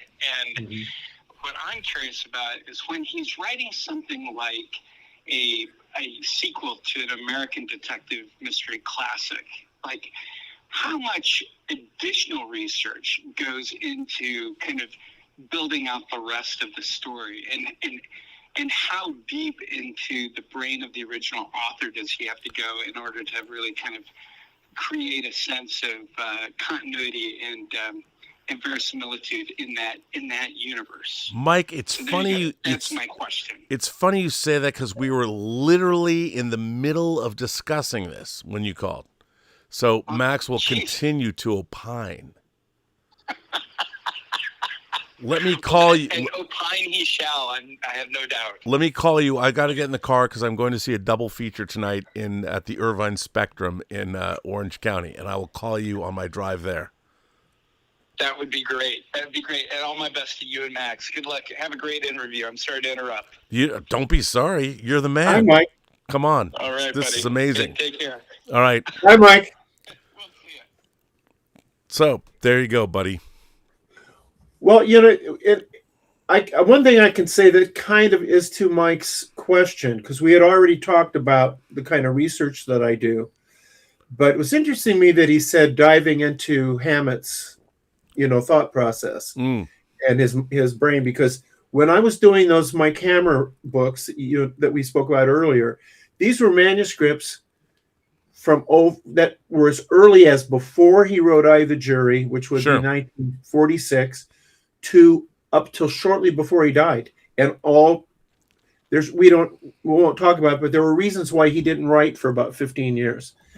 And he had two very dry periods where he didn't write. Or didn't publish. He started things, but didn't finish them. And I always had to, because I knew Mickey and I knew his work well, I had to, when I was going to write one of these, I had to determine when was this manuscript written. Sometimes it was there was a note saying this is 1958 or something, but not always. I'd have to try to figure out when he wrote it, and then I knew him well enough to know where was he at that point in his life in the way he looked at the world and the way he looked at his writing technique. And then I always would read some stuff that he wrote around that particular period, because he did quite a few short stories when he wasn't writing novels. So I could fix on what was his approach then. So you do have, if you're trying to seriously write in somebody else's footsteps, you do have to immerse yourself in not just their work but their life. And so I read a lot of Hammett and thought a lot about, I think a lot about why he stopped writing. I mean, he only wrote for that two more novels and a few screen stories and a screenplay, and that's about it. This incredibly popular, successful novelist. And when I was doing the Dick Tracy strip, I read as much Chester Gould, Dick Tracy as I could. And there were all kinds of reprints and old comic books that reprinted it. I wanted to really immerse myself in his technique. And then I knew him and spent time with him at his house. And so, because I've had the incredible honor and pleasure of having three of my heroes, two I knew as friends, Chester Gould and Mickey Spillane, but to spend time with them, to really understand them. And with Hammett, I've read about him my whole life. This is dream come true for me. Well, I think that's another thing that I'm a fan of many things. Obviously, I'm a fan of Star Trek. And for me professionally, I got to work with William Shatner. I got to make a movie with him. I was a Star Trek consultant in the 90s for Paramount. And I spent 3 years making documentaries about Star Trek: The Next Generation. And for me as a fan, it was an incredibly honorable, illuminating experience. And I really felt a responsibility especially when we were doing The Next Generation. Roger Lay hired me, his company, Urban Archipelago Films. It was one of the great honors of my life, to interact with people that actually made something that I had loved and something that had meant so much to me during my entire life. And to have them say how much joy they took from my enthusiasm, you never got that. You're never going to know what Dashiell Hammett or Mickey Spillane would have thought of everything you wrote after their passing. No. But the audience will. And what does it mean to you? Look, there are going to be people that poo-poo the effort and all that. You have to discount all that. But there are also going to be those people that know and recognize what you've done. Like, I can read your prose and be like I said, it's delicious. And what does it mean to you personally to have done this? Tell us about, it's coming out. You've honored a hero. You've done the best you could do. You were Johnny on the spot. You were there. What does it mean to you personally to have done this? Well, it does speak to the fan in me. I think there's a case I could make that I was part of at least one of the earliest fan groups of creative people who went into the genre fiction because they loved the genre fiction or movies or whatever. You go back much before me, and these were people who went to plays and read books, and they weren't. They didn't have that fan thing that really blossomed, I guess, in the 60s and certainly in the 70s. And there were some, not saying there wasn't fandom. To me, my first awareness of real fandom, believe it or not, was J.R.R. Tolkien in the 60s. People were really, the counterculture was really discovering the Lord of the Rings back then. Absolutely. And a lot of people don't know that, but it was true. and science fiction as well. I mean, I when I was in junior high school, I had a jean jacket that I went and bought. I went to a head shop and I bought all these buttons like I Grok Spock. I had all the buttons. And God is coming, and boy is she pissed. I had a whole jeans jacket that I wore that had those kinds of buttons on it. So, yeah, but I did too. Yeah, I did too. But you know, also I went to a fairly large high school, and one of the things I was known as, that's the guy who reads comic books. The guy who reads comic books. You were the guy. It's good to be the guy of something. No, that's the guy that reads mystery novels. I mean, they knew me. They knew me by the things I liked, and they didn't like anything in particular. And the fan is focused in a potentially positive way, but it isn't always positive. I know, like with Spillane, there are people that won't read my stuff because they only want to read Mickey, and I'm thinking, well, wait a minute. Mickey chose me personally, and there's Spillane content in all of the books, but they still are, you know. Dude, I still get people talk about they love my movie commentary, but if I talk about anything other than that, they don't listen to me. And I'm like, where do you think my movie commentary comes from? You only know me as talking about movies, but my entire life has been about a lot more than that.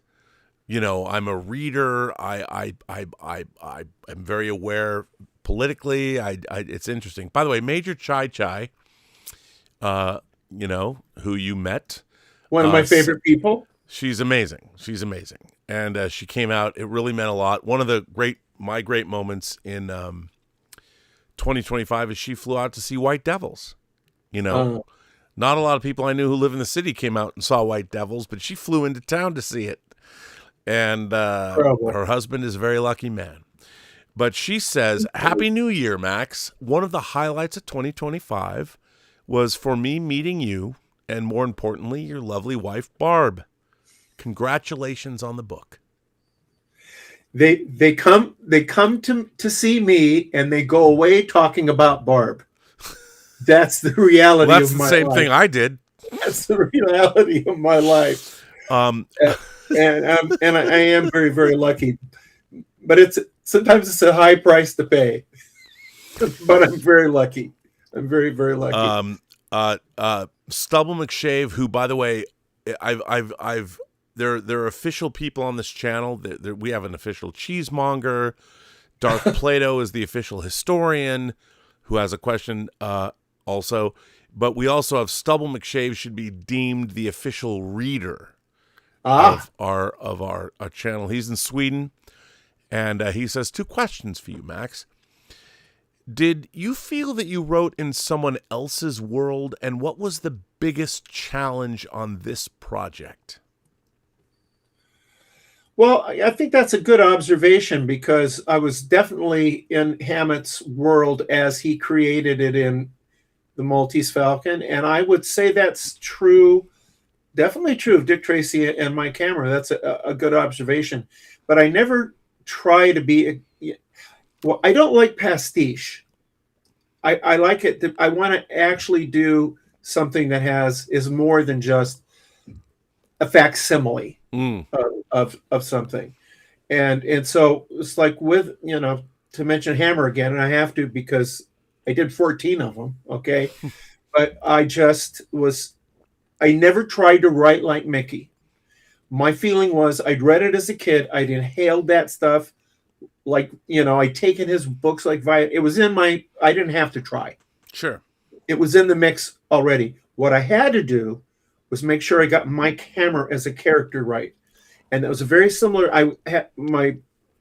really the most important thing to me in writing the Maltese Falcon was I got to get Sam Spade right. If I don't get Sam Spade right, this whole house of cards will come down. And he's got to behave the way he behaves in Hammett. He's got to think the way he thinks in Hammett. And again, he isn't somebody that shares it with you. So I had to extrapolate what he would do in my story based upon what he did in Hammett's story. So yeah, I do think I definitely think that writers create a world. I mean, Quarry operates in a world that I've very much created. Nathan Heller is my version of history. Sure. And I thought that was a very good observation. He sounds like a reader. No, Stub McShave is very much, he's a great guy, a terrific guy, and a keen mind, and he has great taste in literature. He sent me books. He sent me the entire oeuvre of the Dresden Chronicles. Castle Grayskull asks, is there an addendum by R.J. Young, and should I buy it? An addendum? I don't know if that's to the Maltese Falcon. Oh, there are a couple versions out there where people have written, afterwards and so on. And if it's somebody I wouldn't buy it because it has an addendum unless you're familiar with that person as a pundit, commentator, or whatever. Sure. Yeah. Now there's an addendum to Return of the Maltese Falcon, because I do talk in there about I wanted to explain some things, and what ground rules I gave myself, and frankly, I've been very surprised, but several of these major reviews have responded well to to my final non-chapter that I do, because it's fairly long, because I talk about all the influences, and I talk about some of what you and I have talked about today. Sure. About the private eye craze that fed this whole thing. So yeah, I think it is public domain. I don't know if the Modern Library edition is still in print, but if you can find the Modern Library edition, that was a big deal, because they added that in the 30s to the Modern Library, which is literary stuff. So they recognized even that early that Hammett was special, and they got him to write the introduction. And so the Modern Library has a wonderful essay about Sam Spade and about the short stories he had written that he drew upon to write the Maltese Falcon. Sure. That's what you want to look for if you can. If you're really interested, it's the Modern Library edition. Well, Max, we have a few more things. Stubble McShave says, I'll be thinking of Max when I'm lifting weights and I'm on the treadmill, and I just pre-ordered it as an audiobook. Oh, that'll be good. It's going to be read by the guy that reads the Nathan Heller novels. I requested him. Nice. Well done. Castle, I said Castle Grayskull. Also Darth Plato says, Happy New Year's Eve, gang, and happy birthday, Rob. I love that you're keeping this joke alive into the second year of keeping it alive, which is fantastic. Thank you so much. Max, I would ask you this. To end this interview, tell people, why should they buy this book? Why should they read it? Baby needs new shoes. Okay, that's not enough of a reason. That's the capitalist reason. I'm talking about in terms of Americana, in terms of what this means, what it means to you, what it means to the character. Come on. I mean... Well, the Maltese Falcon is really kind of the Great Gatsby of crime fiction. It's the pinnacle. If you are familiar with the Maltese Falcon as a novel, I think my novel will be a lot of fun for you, revisiting that world as it was described. If you're a fan of the movie, I think you will have a good time with it. And if you just try the book and have a good time with it, go backwards and pick up on the other two things. I want to be kind of a, you talk about addendum. I want to be a positive thing in the world of this important book. And I'm referring to the Maltese Falcon, not my own. Okay, I got it. Is that good enough, Rob? I think that's outstanding. And, you know, man, I have to say one of the great joys of the last couple of years of my life was getting to know you, to work with you, to respect you, to see how much time and effort and, oh my God, so much talent you put into everything you do. And it's very nice of you. No, it has just been, I'll say it publicly. You know, the last couple of years, one of the great things in my life has been to meet you and to come to know your work more than I ever did before. And that we made something together is one of the proudest moments of my life, honestly. It is amazing to me. I know we've told this story before, but I was watching Robservations. I was watching, let's get physical media, just as a guy moving through YouTube and watching interesting things. And I came on this gentleman here, and I for several weeks or a month was watching him and just thinking, this guy is smart. He's a smart man. I don't know about that. And then I was going to write you a letter, basically. Right. That's letter. I was going to write you a fan letter, and when I looked on the internet to find out what the address was, it was in the Quad Cities, like 30 miles from my house, and I knew you weren't 30 miles from my house. No. And I found out that Mike Bowden was your business partner, and so Phil Dingledine, who shot most of my movies, who also he made the great history behind the mystery videos that are on the Blu-ray for True Noir, yes, but are also on the internet. And the history behind the mystery, I think, has more juice behind it. So we'll see more of those, I think. Well, he had, and I knew Mike a little bit, and so I just said to Phil, why don't we have lunch arrange a lunch with Mike Bowden? And so we, like the next day or 2 days later, we had lunch together, and told him how much I enjoyed your work, and he said, "Well, you want to talk to him?" It was so wild, dude. He pulled his computer out. We're sitting in the restaurant, and all of a sudden, I'm talking to this guy that I saw on the TV. I'm like, I've seen you play music at Comic-Con. It's crazy, and I think the whole audio drama was actually born then. Because yeah, I think it was. I mean, it was Mike's idea. It was always Mike's idea to do some work because Mike's thinking all the time, you know, and if it wasn't for Mike Bowden, it wouldn't have happened. I mean, it was not cheap to make the Assassination of Anton Cermak. As a matter of fact, not only was it not cheap, it went way over budget. Not because we didn't plan on it. It was because there was no real budget when we first started, and because of my... enthusiasms. Enthusiasms. Yes. Enthusiasm can be expensive. Yeah. I mean, I was like, no, we're going to do it like this. And I was just like, look, when I get fired up, I call people in. I'm like, we're going to do it this way. It's not like calling Christine. I'm like, I read your script. Now I didn't think like, well, can we do this? I'm like, no, we're going to do this. So I call Christine. I call a casting director, a producer who's been in the business for like 40 years, started out on moonlighting. I'm like, I got the script, you know, we got to do this and you need to do this and we're going to have this done. Now, did I think about how much that was going to cost? No. Maybe not. No, I thought about how it was going to be good. My entire world is all about how do we make this good? And you know how we made it good?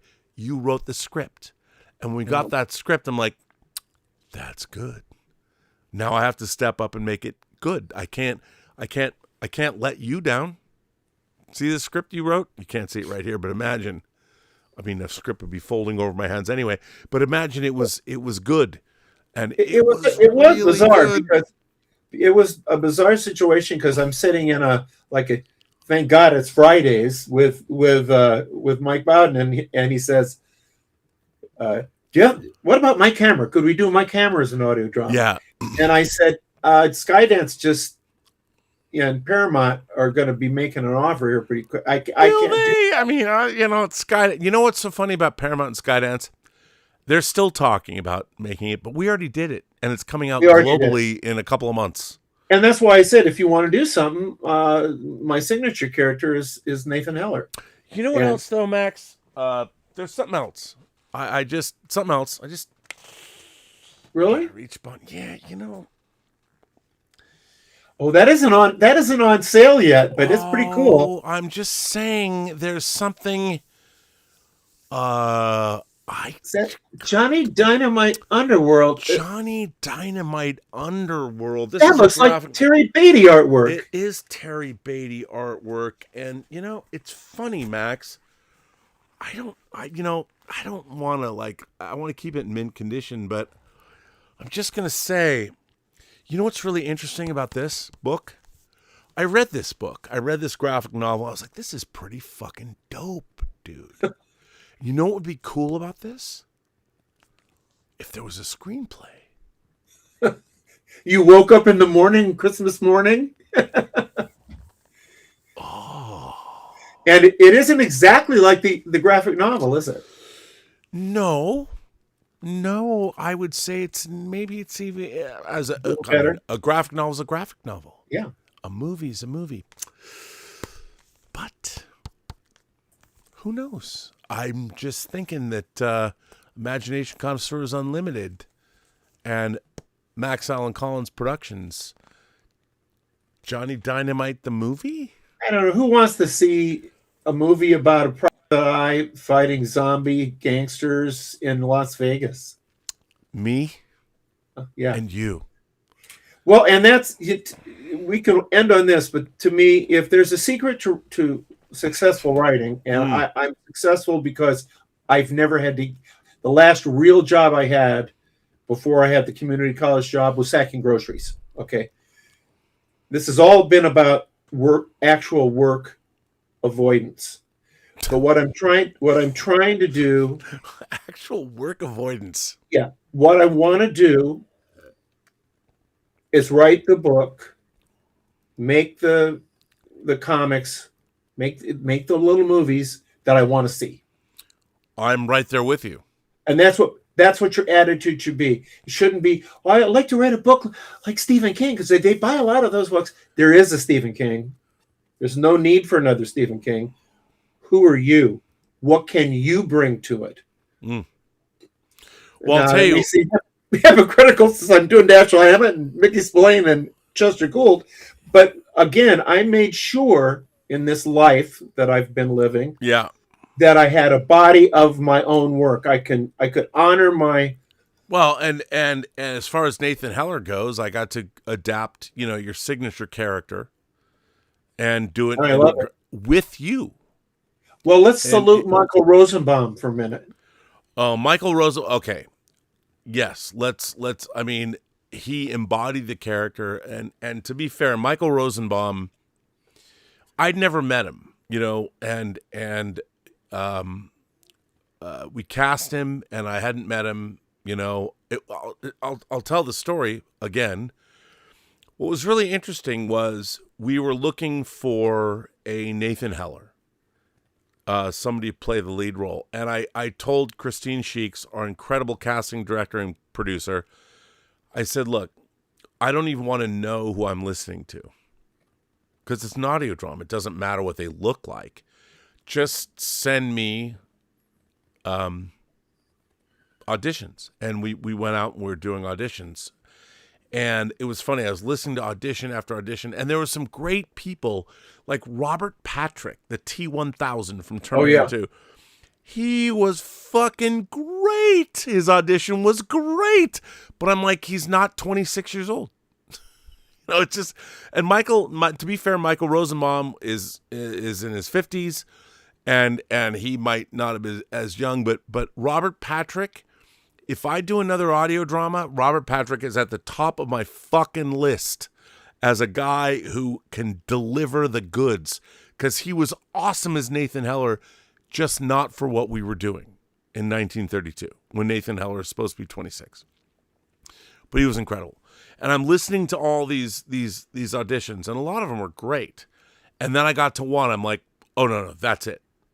I didn't vacillate. It wasn't like, well, maybe it's between this person. No. I was like, there's one guy.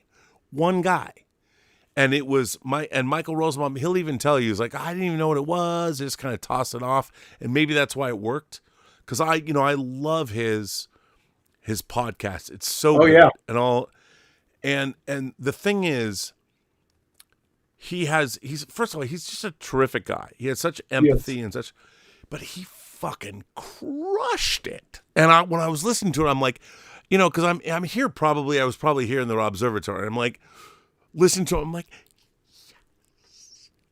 yes. I was so excited. Well, he has the humor, he has the sensitivity, and he has the toughness. He's got all of them, and he's got personality.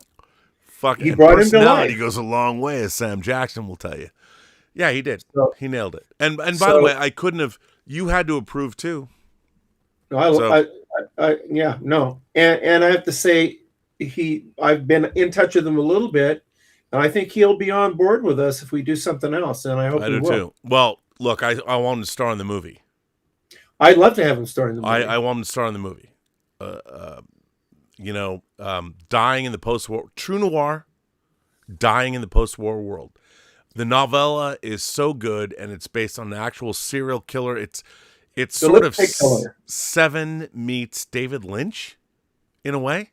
Yeah. There's so many Lynchian things, and the script you wrote is fucking phenomenal. And I'm halfway through, getting it all ready in terms of storyboarding it, showing you it, using tools that I now have to show you things. I think it's my best script. It's incredible. By the way, the fact that people haven't tapped you to write scripts is amazing to me, because having worked with 10 of them, what people don't know is the Assassination of Anton Cermak was basically 10 30-page scripts. And we could have done 5. It could have been 5 episodes of a TV show, which it could still be. You never know.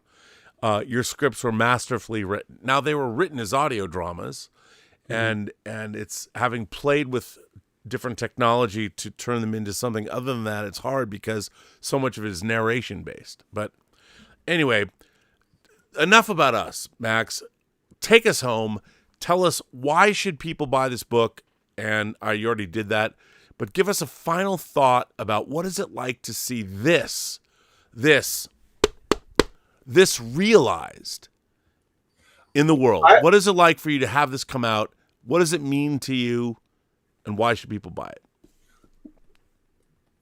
That's way too many questions. I can't answer that. I can only tell you that what I want to do is to go into the Barnes & Noble in Davenport, Iowa, and see it on the new releases. I love it. Then it will be very real to me. The other thing that makes it real is if I spot somebody reading it. There's a guy that does Uber at a Chinese restaurant my wife and I go to all the time.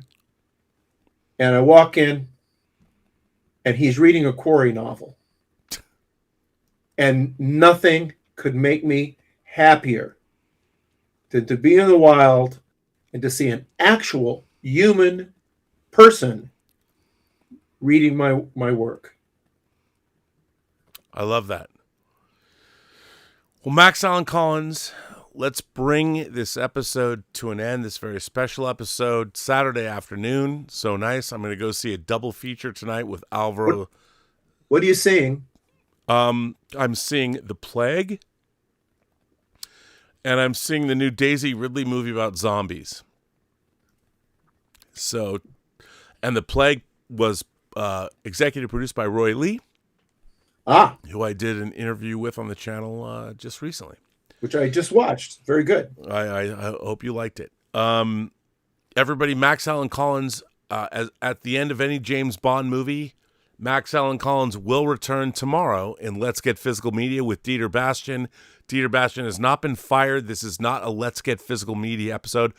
Max, we're going to talk about our favorite physical media releases of 2025. It's going to be very exciting. I can't wait. There'll be some wrestling. Uh-oh. Because not everybody's going to agree. I just want to point out the Return of the Maltese Falcon is available this Tuesday in hardcover, and probably, is it also available in paperback, or do they do that later? It'll be out probably in a year and a half. Will be in trade paperback. But there is an audio version of this. Yes. I wish I could remember the gentleman's name because he's read a bunch of my stuff. But it's still, I would say get the book. It's a great book. By the way, I love this cover. Did you have to approve this cover? Yeah, I did, and I approved it. And I've had several people ask me which character, which woman that is on the cover, and I said, quite honestly, I have no idea, but I love it. I love it too. Here it is. Go out and buy Max Allan Collins' book, and also find all of his Nathan Heller novels like True Detective. I just want to point out that I asked Max, I said, bro, he told me he had a hardcover first edition. I'm a hardcover fiend. I have about 7. Now I have 6. Yeah, and he wrote, Rob, ask and you shall receive, Max Allan Collins 2024. And he also wrote, for all of you out there, P.S. Happy birthday. Max Allan Collins is a fan of the channel. It used to be Together We Are One. And now it's a community is built by individuals. Just saying. I agree. How about a political statement before every show? Is that okay? Can I say something political? Well, people get angry, but it's true. Max, I haven't been watching the news. Has anything happened lately? Who knows? We don't know. I know there's lots of Iranians and Venezuelans protesting in the streets. They're very powerful and happy about what they're doing. They're toppling collectivism around the world, which is something that Americans should learn to do. But that's hard. It's like democracy. Democracy is hard. Work is hard. It's tough. But anyway, that's just me. Max, I want to thank you for being here. I want to thank you for doing this show.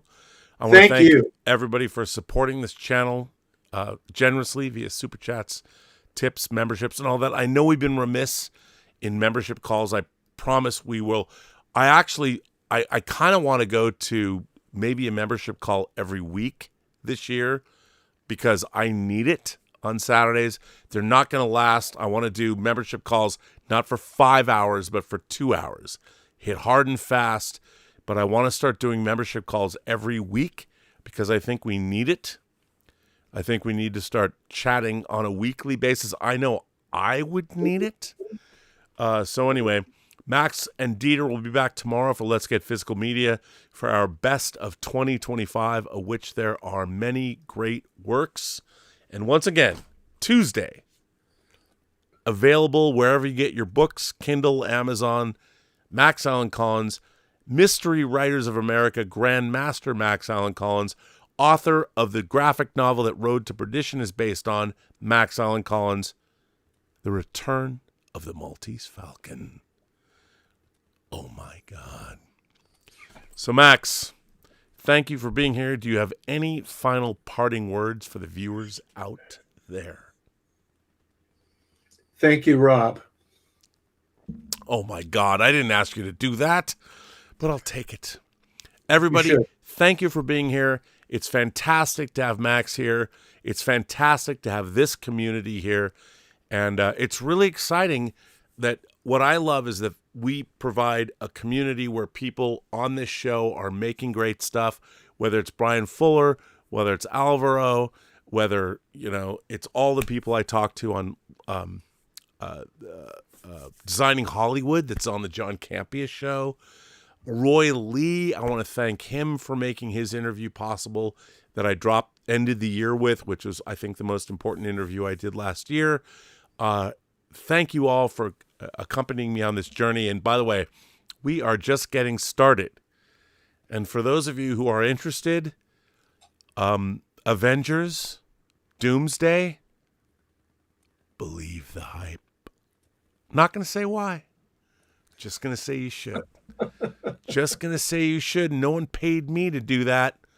Unlike the Qatari money that went into Ivy League schools. What? Anyway, on that note, I'm going to let everyone go. Thank you for joining me in 2026. We are going to have a great year. And Max Allan Collins, thank you for being here. And hopefully we're going to have great news. The Assassination of Anton Cermak, True Noir, will be available around the world next month. And that's very, very exciting. All of you, one last time, The Assassination of Anton Cermak, available this Tuesday, wherever you get your fine literary works.